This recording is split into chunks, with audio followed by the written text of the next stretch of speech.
नमस्कार साथियों, आप सभी का स्वागत है अपने YouTube चैनल पर। आज के इस वीडियो में अपन देखने वाले हैं गाय और भैंस में पीडी कैसे करते हैं, how to perform pregnancy diagnosis in cattle and buffalo. इसके बारे में आज के इस वीडियो में अपन चर्चा करेंगे, कुछ नई बात सीखने का प्रयास करेंगे। जो नए प्रैक्टिशनर हैं या जो युवा साथी है जिनको अभी तक पीडी करने में झिझक है या जिनसे पीडी नहीं की जा रही, जिनको प्रॉब्लम आ रही है पीडी करने में, वो किन किन चीज़ों का ध्यान में रखकर अपने इस काम को और अच्छे से कर सकते हैं और इसमें सुधार कर। जो प्रेगनेंसी डायग्नोसिस होता है एक एक्सपीरियंस का काम होता है, फीलिंग का काम होता है, जिसमें अपने को अपने हाथ से फील करके अंदर जो एनिमल के ऑर्गन्स होते हैं उनको फील करके अपने को रिजल्ट बाहर बताना होता है। तो ये बहुत ही इंपॉर्टेंट प्रैक्टिस होती है फील्ड में, जो कि तुरंत आपको रिजल्ट देना होता है इसका, या तो इसमें नेगेटिव होगा या पॉजिटिव होगा, इसमें बीच की कोई कंडीशन अपने पास नहीं बचती है। तो ये बहुत ही ट्रिकी काम होता है, बहुत ही एक्सपीरियंस का काम होता है, जो कि केवल फीलिंग से अपने को रिजल्ट इसका देना पड़ता है।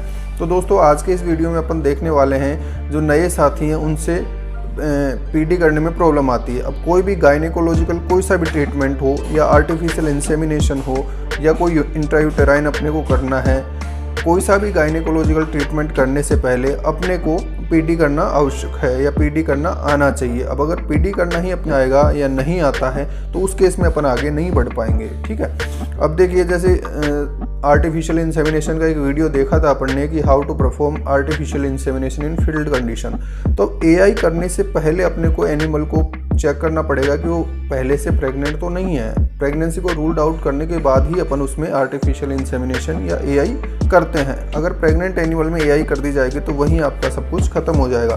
तो इन चीज़ों का ध्यान में रखते हुए आज के इस वीडियो में अपन देखते हैं पीडी कैसे करनी है। तो सबसे पहले अपने को कैटल या बफेलो के केस में जो पीडी करते हैं उसका टाइम अपन लेते हैं, लगभग 3 महीने पर पीडी की जाती है। ठीक है, अब वो जो एक्सपीरियंस्ड पर्सन है वो 1 महीने से लेकर भी पीडी कर सकते हैं। वो उनके एक्सपीरियंस पर है कि वो कितने मिनिमम टाइम पर पीडी चेक करके या प्रेगनेंसी चेक करके बता सकते हैं। जनरली जो इसका टाइम अपन रखते हैं फील्ड में वो लगभग 2.5-3 महीने का होता है। अब जो पीडी करने वाला जो प्रैक्टिशनर है उसके ऊपर डिपेंड करता है कि वो किस टाइम प्रेगनेंसी को डिटेक्ट कर सकता है। तो आज के इस वीडियो में अपन प्रेगनेंसी डायग्नोसिस के कुछ जो थंब रूल्स होते हैं उनके बारे में बात करेंगे। तो सबसे पहले देखिए दोस्तों, कैटल या बफेलो को प्रॉपरली रिस्ट्रेन करना पड़ेगा, अपने को उसे अच्छे से बांधना पड़ेगा ताकि अपना जो एग्जामिनेशन है वो प्रॉपर हो सके, उसमें बीच में कोई डिस्टर्बेंस ना हो।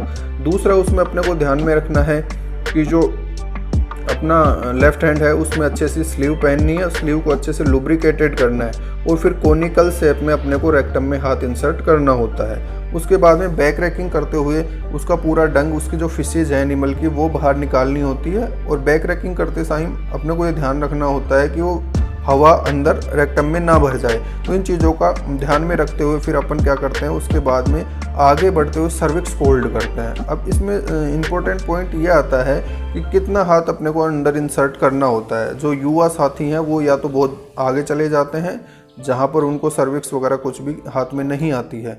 तो इसमें अपने को ध्यान रखना है कि हाफ ऑफ आर्म जो है, अपनी जो कलाई है उसका आधा पार्ट, लगभग इतना हाथ एनिमल की साइज के अकॉर्डिंग अपने को अंदर इंसर्ट करना होता है और उसको नीचे की तरफ घुमाते हुए, ठीक है, अपने को सर्विक्स होल्ड करनी होती है। अब सर्विक्स को होल्ड करते हुए आगे की तरफ बढ़ना है और आगे अपने को हॉर्न्स फील करने हैं। अब जो नॉन प्रेग्नेंट एनिमल होगा उसमें अपने को ईजिली बाइफरकेशन फील होता है। ठीक है, दोनों हॉर्न्स अपने को फील हो जाएंगे। जैसे मैं लेफ्ट हैंड से कर रहा हूँ तो ये देखिए, ये 2 अंगुलियां हैं, ये हॉर्न्स हो गई दोनों, और ये क्या हो गया, बाइफरकेशन। ये दोनों के बीच का जो बाइफरकेशन है जहाँ से दोनों अलग अलग हो रहे हैं वो अपने को इजीली फील हो जाएगा नॉन प्रेग्नेंट एनिमल में, और दोनों की जो साइज होगी वो इक्वल होगी।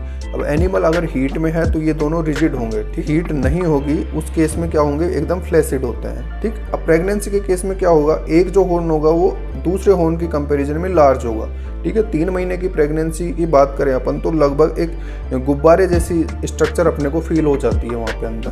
तो उस बैलून लाइक स्ट्रक्चर को फील करके अपन बता सकते हैं कि वो एनिमल प्रेग्नेंट है। अब उसमें अपने को ये ध्यान रखना है कि सर्विक्स को होल्ड करते हुए आगे बढ़ना है। ठीक है, लैंडमार्क क्या पकड़ना है अपने को, सर्विक्स से होते हुए आगे बढ़ना है और फिर अपने को वहाँ पे फील करना होता है। ठीक है, अगर अपन ने सर्विक्स छोड़ दी है तो वहाँ पे अपने से मिस्टेक हो जाएगी। ठीक है, वो अपने को अगर ज़्यादा अंदर हाथ डाल दिया अपने तो रूमन तक भी पहुँच जाता है कई बार। ठीक है, या एनिमल की ओवर फीडिंग है उस वजह से रूमन का भी अपने को पार्ट फील हो सकता है, या यूरिनरी ब्लैडर भी अपने को फील हो जाता है। उस केस में पीडी गलत हो जाती है, ठीक है, और अपना रिजल्ट गलत हो जाएगा, उससे पूरा फील्ड अपना डिस्टर्ब हो सकता है। तो पीडी करते टाइम थंब रूल ये है अपना कि जो सर्विक्स है उसको होल्ड करते हुए आगे की तरफ बढ़ना है और दोनों हॉर्न्स को फील करने की कोशिश करनी है। दोनों हॉर्न्स में अगर डिफरेंस है उसके आधार पर अपन क्या कर सकते हैं, उसको डायग्नोस कर सकते हैं। धन्यवाद।